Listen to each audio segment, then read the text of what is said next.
CS wakati huo. Kulikuwa na plan nzuri sana mlikuwa naye. I've done it without the Sjak endorsement, and I decided to go for that post even when I didn't believe in myself, but the people around me knew. And that's why I need Sjak to also be strong, because when Sjak is strong, as you said, it's now one of the best performing associations.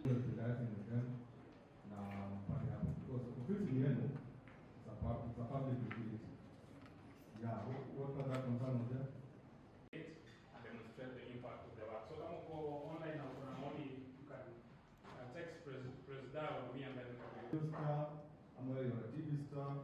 Here we are all people, and the guys have equal opportunities.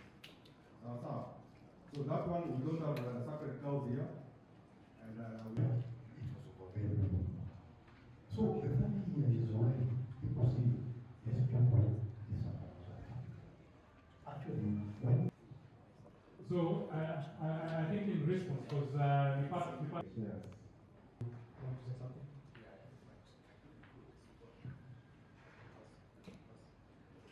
Discriminating any person. So at this particular time,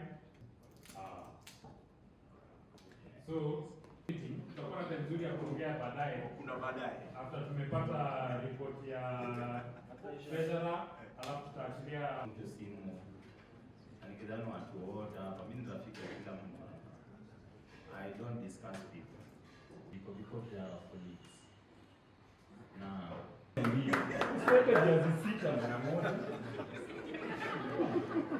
So, to me, by the way, hii ni personal na nakushow. To behave, maze sisi ni professionals. Encourage kila mtu msakianzisha kitu anaenda hapa. Anaenda na website karibu hata nimeshinda nikani niweza nini. But we need to build such. Akitumia link, fungua link, best leaders wenye wanaangia hawa. So for us to encourage our work. Just want to tell you, I want to just less than 2 minutes. My name is Abuli. I'm looking at By that. And thank you very much for your support, and I will still need you. I'll still hold my hand, and if you have any suggestion on how we can improve AIPS, always reach out to me. I may not be very active on the Kenyan WhatsApp line, but I will respond in some. This is told that when I come from Kinani, I should not just go one night. So please do something better for us. In terms of KCP, KCPs have been doing well. So that's my contribution. Thank you. Thank you very much. I know KCB one of our very solid partners on a scale. Before I sit, sorry. When you're coming from congresses or something. So we've had a really difficult moment, and that is bound to trickle down to you, our members. So be dependent on NOC. But then the first process will see us being able to log into a system that will be opened up by the IOC late at the end of this month, which is August 31st. So they will open a system, and they want us to express our interests. So if we are Kenyan journalists, so let's say if we have like 15 requests or 15 interests, then so that's just spread. And that's a media hotel that's already been negotiated. So I encourage you to think Airbnb and then try to book it all I have to say. Yeah, that last thing is also the AIPS awarding to the CNN or CBC who have more resources we have behind, but it doesn't mean that it is not good. So keep putting in recommendations. The second year is supposed to set the structure, and then that year, that's when the objective that you came with coming to office. So, in my opinion, I'd say I agree with what Senior said. I don't see the need for, restrict. Executive committee, you have no guidance in terms of how those elections will go. There's no guidance at all. So I think what's important for this AGM, what was the plan? I want to acknowledge this reality directly. Your struggle is Sjak's struggle, and we do not take the weight of these economic headwinds lightly. Yet, even in this storm, our collective our collective ship has made unmistakable progress over the last year. First, if I may talk about growth and retention, our Sjak family continues to expand. We have successfully welcomed more than 24 new members into our fold since our last AGM, proving that the association remains a vital home for sports storytellers. However, our growth faces a clear challenge. Several seasoned members have failed to renew their membership in good time. I urge all our senior colleagues to prioritize our renewals because your experience, leadership, and presence are the bedrock of this organization. If I may talk about welfare and the welfare milestones, I am proud to announce that Sjak welfare scheme is officially up and running with a fully independent account at the Nation DT Circle. This dedicated structure ensures transparency and direct support when members need it most. Actually, the chairman of this welfare is a guy called Muturi Mutwata, our colleague, being helped by Abigail. I don't know if she's around. Yeah. So monthly contribution is normally 500 shillings. We have a pay bill number and we also have an account number. So guys can be paying directly. You don't have to share. Actually, it's very independent way from the Sjak account. Yeah, so I need to encourage everyone to set up his or her regular contribution so we can build a stronger safety net together. On health and well-being, recognizing the intense pressure of daily newsroom deadlines and field assignments, we prioritize the holistic health of our members. Over the past year, we organized free medical camps to monitor our general physical and mental health, ensuring you are all supported both on and off the clock. On empowerment and opportunities, which is very important, despite shrinking newsroom jobs, Sjak has actively created remunerated opportunities across major local and international sporting events. For the first time, we had a record of over 40 members who were engaged and compensated directly in a single event, which is the 2026 Kipkeino Classic.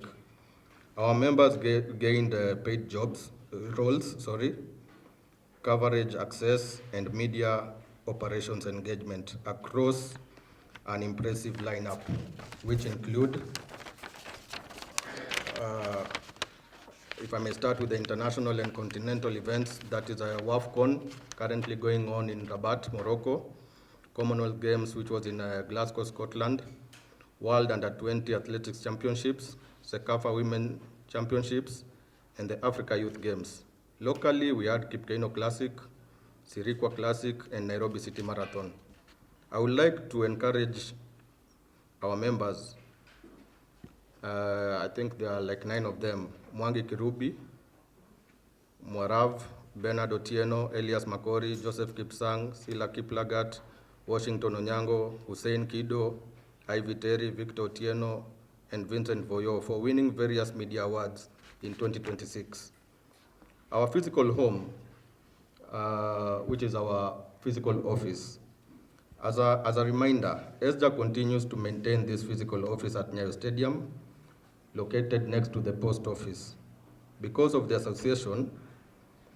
association faithfully pays monthly rent for this facility, I strongly urge members to make full use of this space.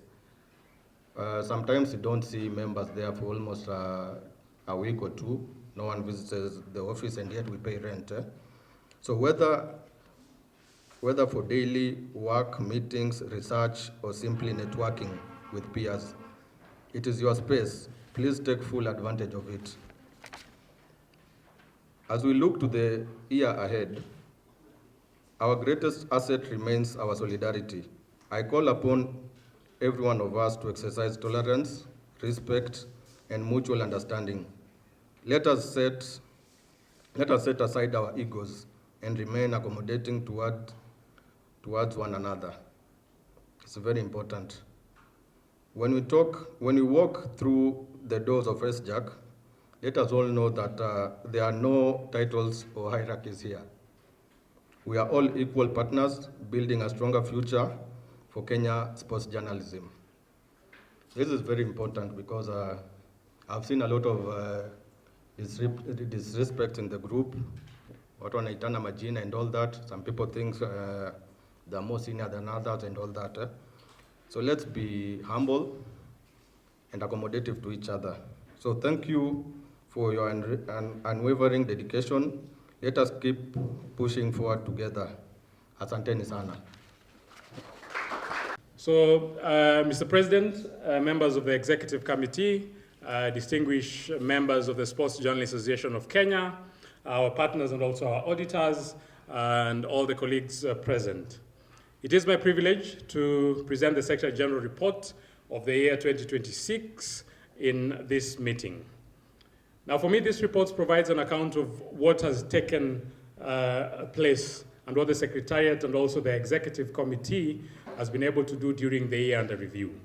The opportunities that we've created for the members, the institution progress that we've been able to make, the challenges that we've been able to encounter, and the priorities that we have now, and also what I believe should be able to guide us in the next cycle, and that is in the next calendar year.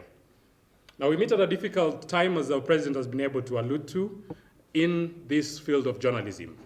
It is a fact. Job losses, delayed salaries, shrinking newsroom budgets, changing business models, and also rapid evolving of the digital platforms continue to place enormous pressure on media practitioners. Sports journalists have not been spared in this reality. These realities have reinforced my conviction that Sjak cannot be an association that exists principally just to convene meetings or to facilitate accreditation or just to be able to get someone a trip to go somewhere. Sjak must create value for its members. The value must be seen through professional opportunities, representation, capacity building, welfare, networking, partnerships, advocacy, if you ask me, and also stronger institution, and that stronger institution is Sjak itself. Now, during the year, we continued strengthening our membership records, communication channels, and also the institution documentation. Our Sjak Secretariat at Nyayo National Stadium remains an important institution asset, just as our president has been able to say. It gives the association a permanent physical home and also provides members with a space for work, meeting, networking, and also association activities. Our membership remains the foundation of Sjak. As the president has said again, the association welcomed 24 new members. If we have a new member present, tafadhali tusimame. I spoke about the ambition of Sjak to strengthen the digital presence and progressively develop the Sjak digital concept. The ambition remains. The media industry is moving rapidly towards digital-first consumption. Sjak cannot remain behind. However, our approach must be very strategic. A digital platform should not exist simply because we can create one. It should provide opportunities for members, showcase quality for sports journalism, strengthen the Sjak brand, provide the spaces for emerging journalists, and also potentially contribute towards revenue diversification. This remains an important area for future development. Now, the constitution review process has also remained an important institution matter following discussions and also resolutions from the previous AGM. So just looking at the bigger picture, in terms of the revenue we've managed to get, it's 5.19 million. Last year was a tough year for us. We managed to get 3.4. So you can see we've worked hard. There's been a 67% jump. And for the membership specifically, like you guys really stepped up. We moved from 210 to 455. That means 113 members have paid their annual subscription. And congratulations, clap for yourselves. So in terms of our, I think we can go, because I want us to take you through all our specific revenue, the revenue streams, like how we got each of the revenues. There you have it. The member subscriptions, 455,000. We received KCB sponsorship of 600,000 during that period. And Betika also came on board. They took up the Coach of the Month award. And then the National Olympics Committee also contributed 200,000. And we had one last Sports Personality of the Year award that LG paid us for. You can see the welfare kitty is on zero this time. As the president and SG have mentioned, the welfare is now its own separate group. They've opened their own account. So I'll encourage members to join. I know in the AOB, you can bring up some of the hesitations you have about it. The anti-doping agency also contributed 280,000 and also took us on a trip to Mombasa. So that's the total, 5.1 million. If we can now just go through the expenses. So in the accounts, you'll see there's a deficit of 477,000. I don't want that number to worry you. I need you to think of it as we closed the account last year with 1.5 million.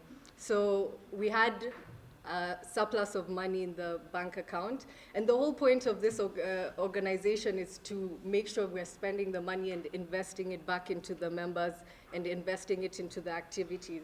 So that's where a number of the expenses went to. As you can see, none of us have paid the EXCO.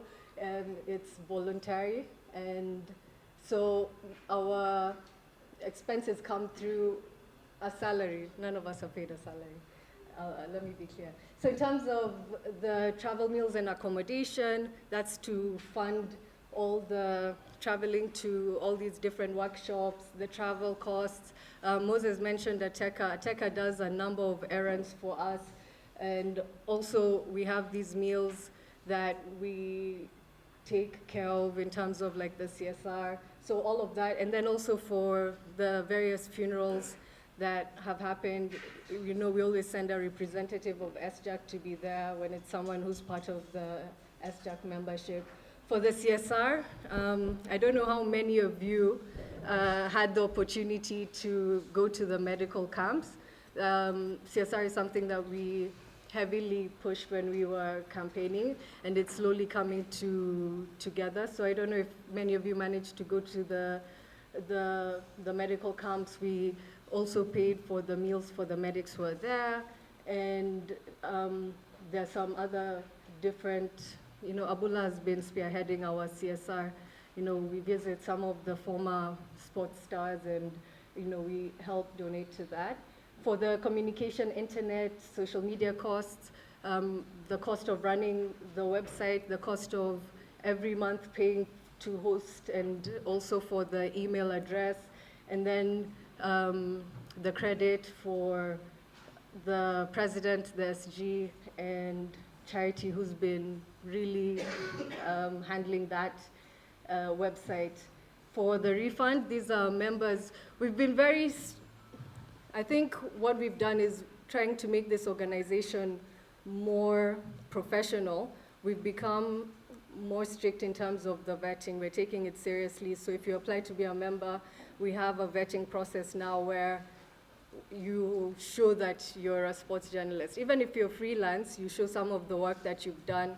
So within that vetting process, if you have to show your MCK number. So within that vetting process, if we see you're not a sports journalist, you might be politics, and you're trying to get the benefits of Sjak because we've run the organization well. We refund that money to those who aren't able to become members. Yeah, so the printing and stationery, the posters that you see in some of the awards, that's where it's catered to. The repairs and maintenance in the office, we had to move offices and we're settling in the new one. The professional fees is how much we pay the accountant and the auditors. Every month we have specific financial statements for every month. So we encourage members, if you want to see behind the curtain, the constitution that we've created allows you to request for those accounts, and the committee has 14 days to present them to you for you to be clear on how the money is being spent. So the other operating expenses, KCB, the major sponsorship is supporting us with the sports days and AGMs, just in general. So we had the sports day expense, the trophies and awards. Every coach of the month winner gets 100,000. And because we don't want to charge them the withholding tax, we take on that expense. So for every winner, it becomes 120,000. The photography and videography, you can see them in action in all of the events that we have. There's a cost that goes into that for all the award ceremonies, as well as all the Sjak activities. You'll see them even in the medical camps. So we always make sure that they're well taken care of. The constitution expenses, you know, 7 of us, we were charged with creating a document that will stand the test of time. And, you know, we took back the feedback that you gave us in the last AGM in terms of what you wanted the document to include. And we took a one-night retreat where we completely ironed out everything. And I think we'll be very proud to present that document to you today. For Betika, all the expenses that come along with arranging every single award, location, all those things, it goes into that, the banners. Then the exco expenses for us meeting, that's where that amount comes in.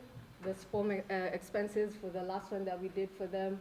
IPS expenses, when you pay the subscription and we're getting you the IPS cards, we have to pay IPS in dollars. So that's where the amount is. And of course, the president, Windy, travels to these different conferences. He was in Gambia? And Switzerland for the last 2. So the costs of that are the flights, the IPS takes care of the accommodation and all that. So that's the visa and everything. Then the AGM expenses last year, that's how much, because we had our AGM a little later than usual in December, so the expenses come into this accounting year. For there, you can also see the commissions that have been paid out for when you're able to get business for Sjak. If you guys have sponsors you think that want to come on board, we definitely offer commissions on the entire amount that you bring in. You get a 10%. And then for depreciation, the various office equipment that we purchased, that's the depreciation for this year. And then other operating expenses that come up while we're active. So yeah, I think what is really important is for you to know that the accounts are healthy. Our bank balance as at 31st July was 1,075,000 Kenya shillings. We have no debt, so we have no current liabilities. And then if we include also all the furniture and everything else we've purchased, what goes into it is we have a shareholders value of 1.357 right now in the bank account. Lastly, like, it's good you don't have to take my word for it. We have the auditors here. And before I call them, I just want to say that I'm, really grateful for this opportunity that you guys have given me and us, the executive, to serve. Vaseline alluded to it earlier. We sat and we wanted to make this association better. So it really warms my heart when you hear senior journalists such as Ahenga coming in and saying that there's something that he's seeing. There's a difference from how things were being run and how they're running now. So I just want to leave you guys with a final thought. When I took up the treasurer's position, I've always said I'm bad at math, that I'm not like a math genius, but I think what this job has shown me is that if you have a passion to serve, if you have integrity and you're willing to do it, then this is something that you can accomplish. So I just want to also put it out to you guys. If you're thinking of running and you don't think you have what it takes, believe in yourself and just know as long as you have that passion to run, lean on that when the time comes. how do institutions grow? Yeah? How does an institution grow? Take your institution as a business. How does a business grow? The business grows by enhancing the sales, because the sales becomes a source of revenue that the institution gets money from. Secondly, you control your expenses so that each and every year your expenses are at a controllable level. When you look at the year 2026, when you look exactly at the amount that you received in the year 2026, without focusing on what you brought from the previous year, you actually spent more than you received. You spent more than you received, which means that growth was halted. You need to re-examine, the management need to re-examine your sources of funding. What are your sources of funding? Can you be able to expand the funding base? And when you look at that accountability statement, if it can be reflected again, one of your sources of funding is members' subscription.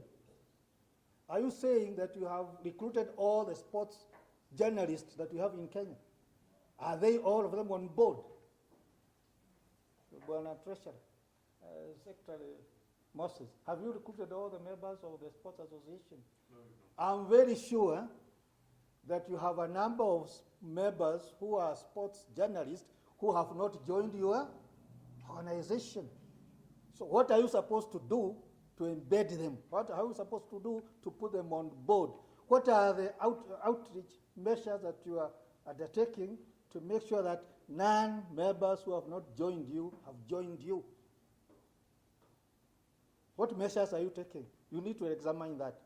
Because as a sports journalist, my hope is that when I was thinking that every sports journalist is a member of this organization, but they have not.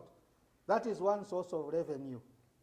Bring all the members who are supposed to be on board, make sure that they are on board.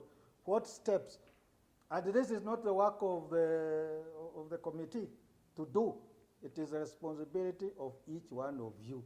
You are the people who knows. You may have a friend who tells you, I'm not joining that organization. It is your role to convince him the benefit of joining that organization. So one of the steps is actually to recruit more members. Do marketing. Be aggressive in recruitment. I don't think you are if you have not been recruiting some members.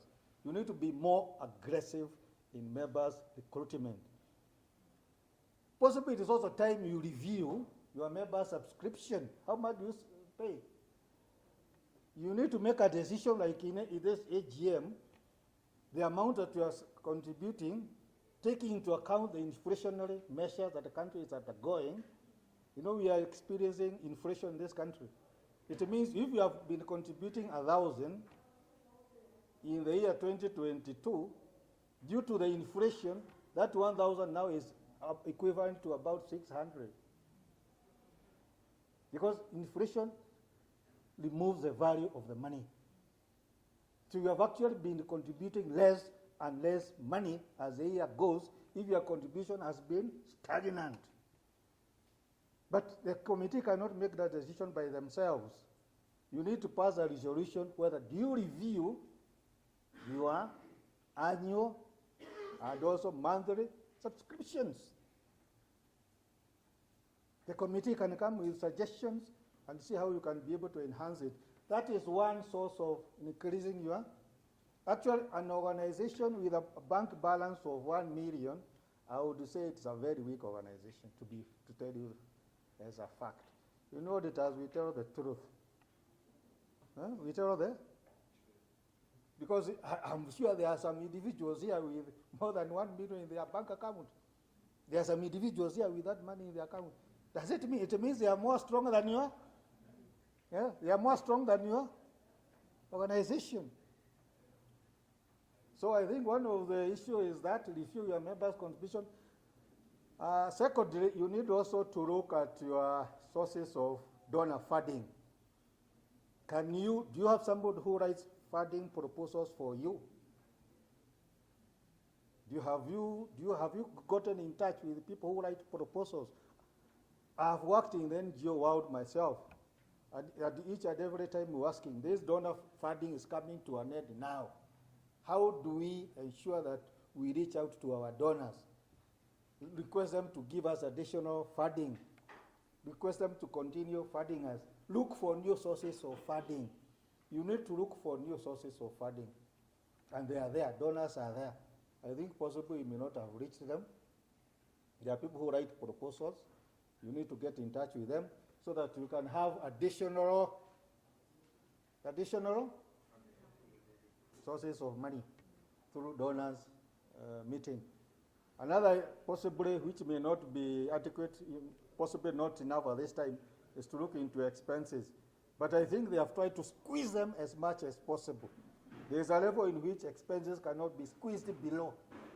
So these expenses here, possibly they cannot be squeezed much. The only alternative to enhance those sources of funding. And I'm very sure there are people who write proposals.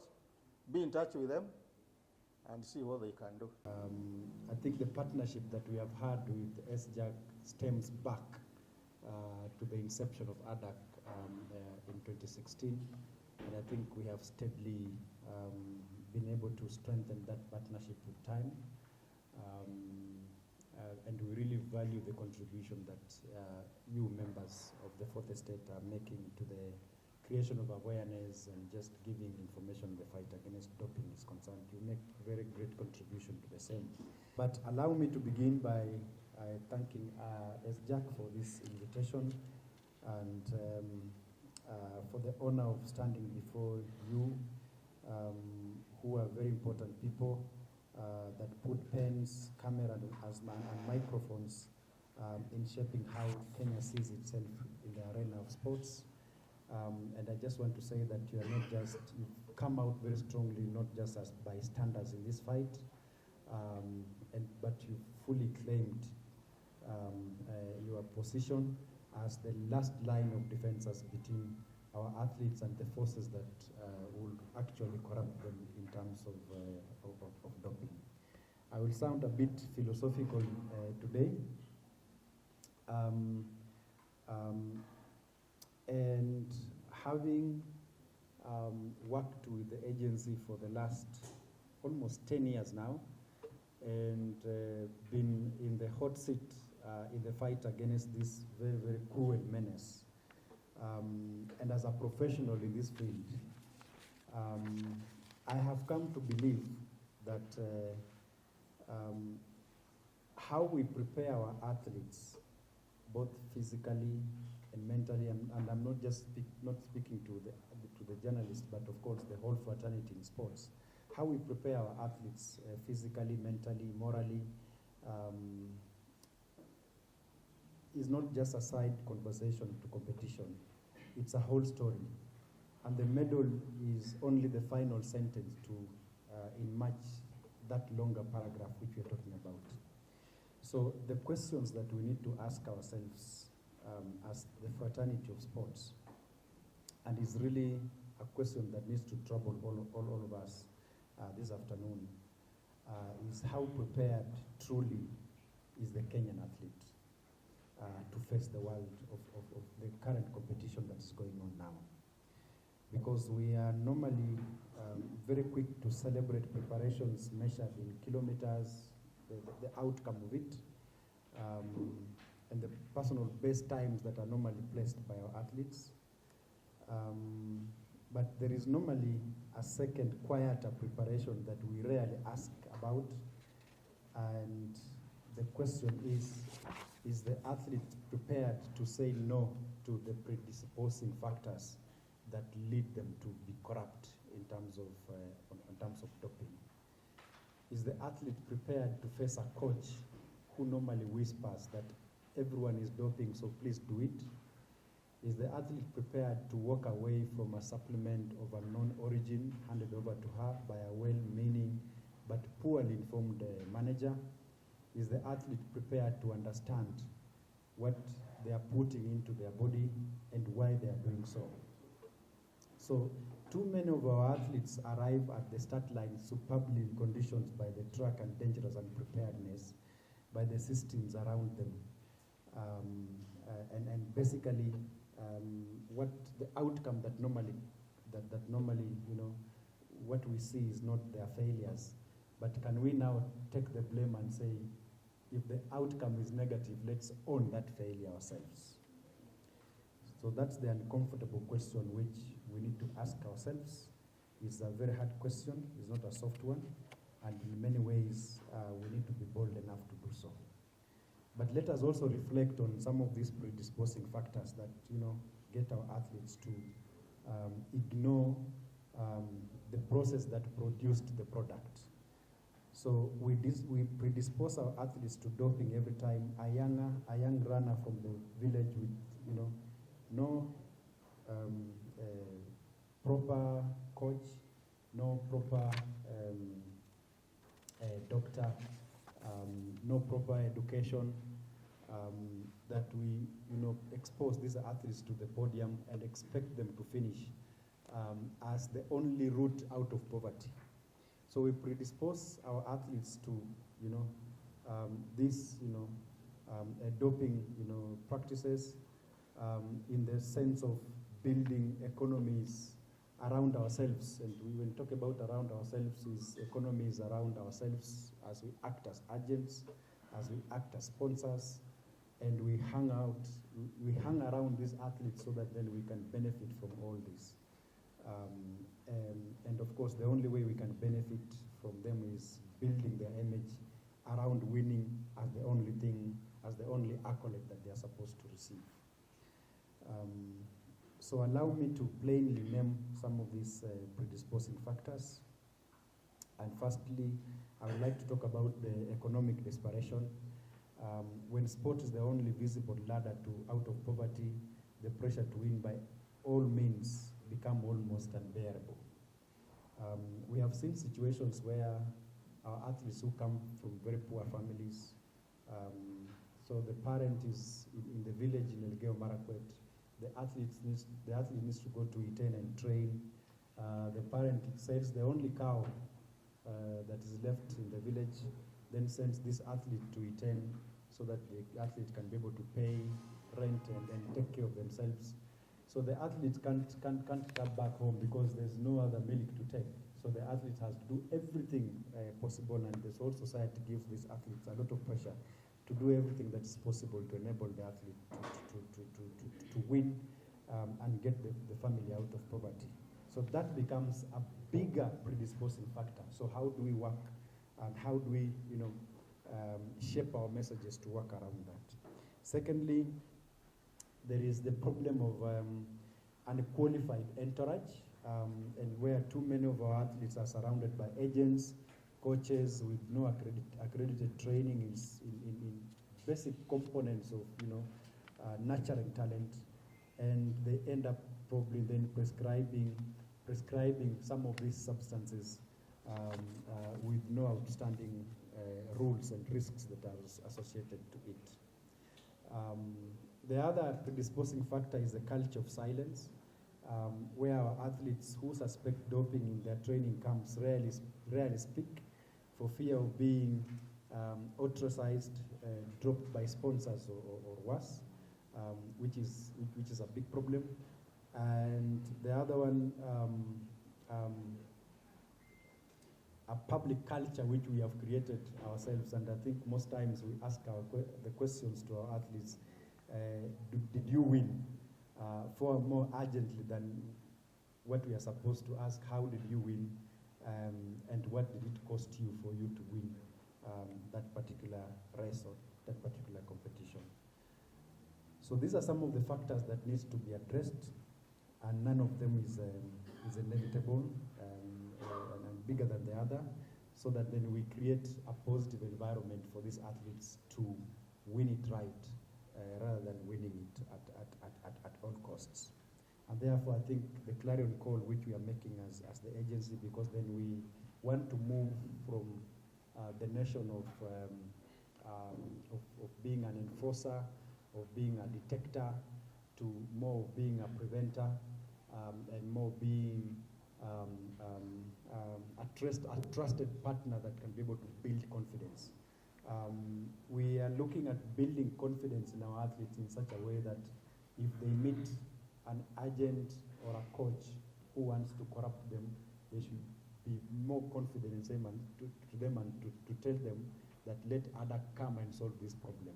And that's the kind of environment that we need to build. And we are really asking our esteemed journalists that you join us in that venture. So prevention cannot be an afterthought. That's what we are looking at, bolted by just the testing program just to detect.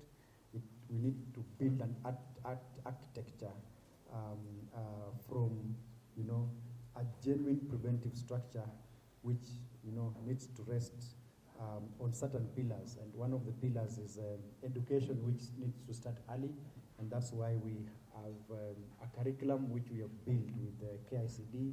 And this curriculum is being now implemented at both the primary and up to pre-primary level, so that then we can invest more in building values of clean sports that are formed before the pressures of elite competition kicks in at that early stage.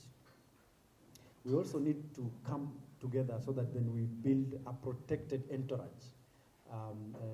The coach, the agent, the doctor, and any other person that works with these athletes needs to be more of a protected entourage, so that then if we have accredited coaches, if we have better doctors, if we have agents who are themselves a subject of an anti-doping education platform, and where necessary apply sanctions, so that the adults around an athlete are part of the solutions rather than presenting a risk. Because then if we predispose these athletes to that particular risk, then it becomes very difficult for them to be able to navigate through the system. And of course, as ADAC, we are now moving towards more intelligence and risk-based testing, not just testing, so that more of our resources can go to more awareness creation, more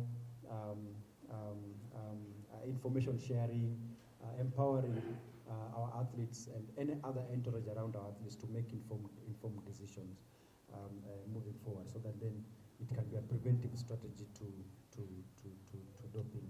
And none of these pillars can stand up without you as journalists. That's why we get your clarion call for us to increase our investment in you, and that is something which we are going to have discussions in our management as ADAC, and of course also escalated to our board, so that then more resources can be pumped into empowering you and building your capacity, so that then you can amplify these messages which we are forming at the moment.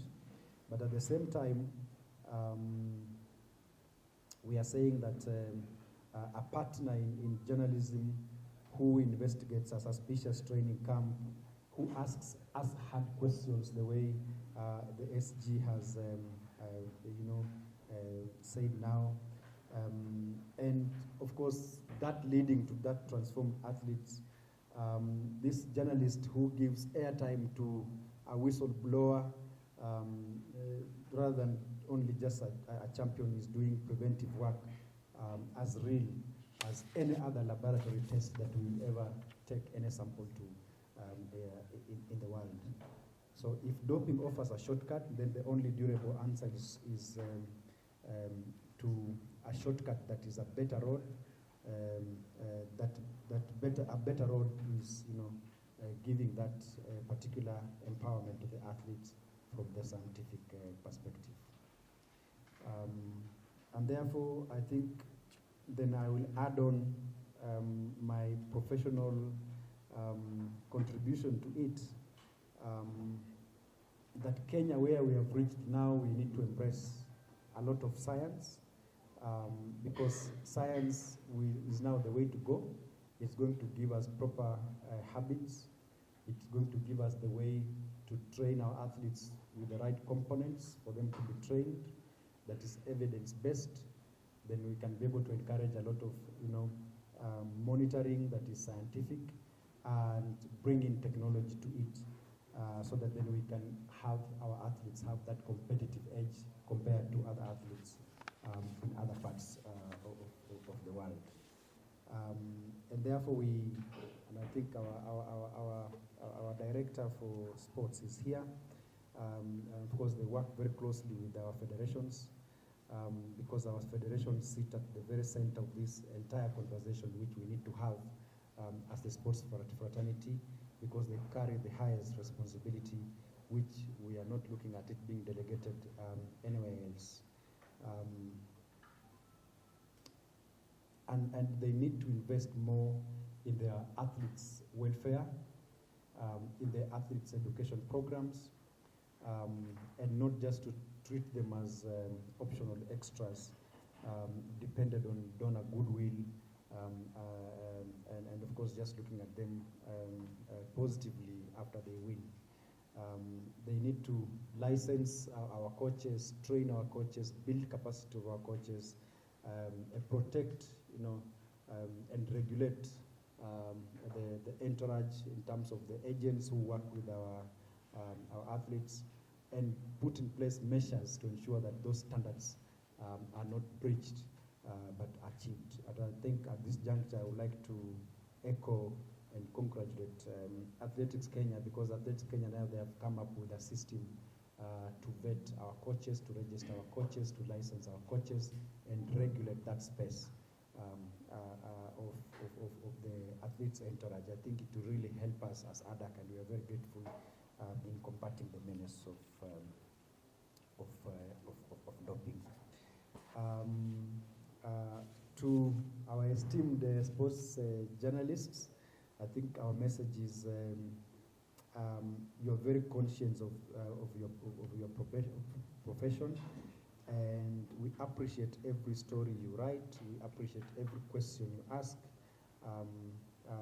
every silence you refuse to keep, and all that strengthens the wall around clean sports, and quietly erodes it as we move ahead in strengthening our programs to combat doping.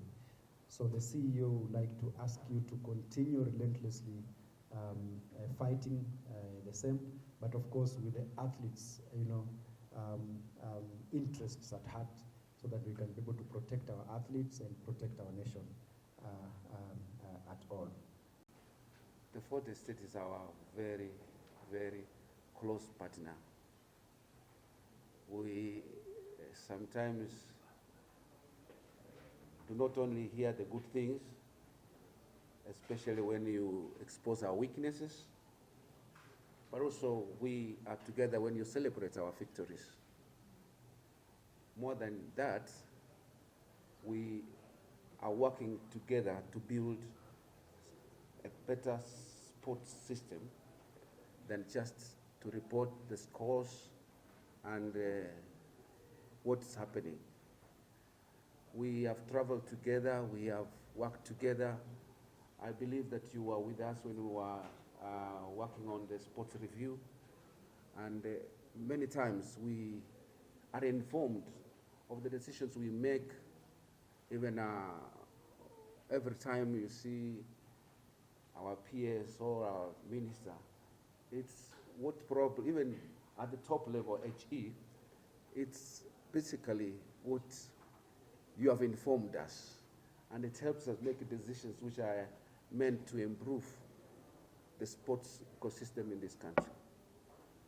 So we are grateful. We encourage you to continue working with us, and we will continue to support you, even as you support us.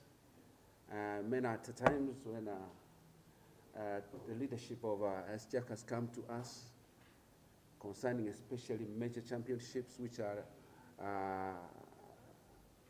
very key, the Olympics, the Commonwealth, talk about what's just happened the other day with our Harambee Starlets.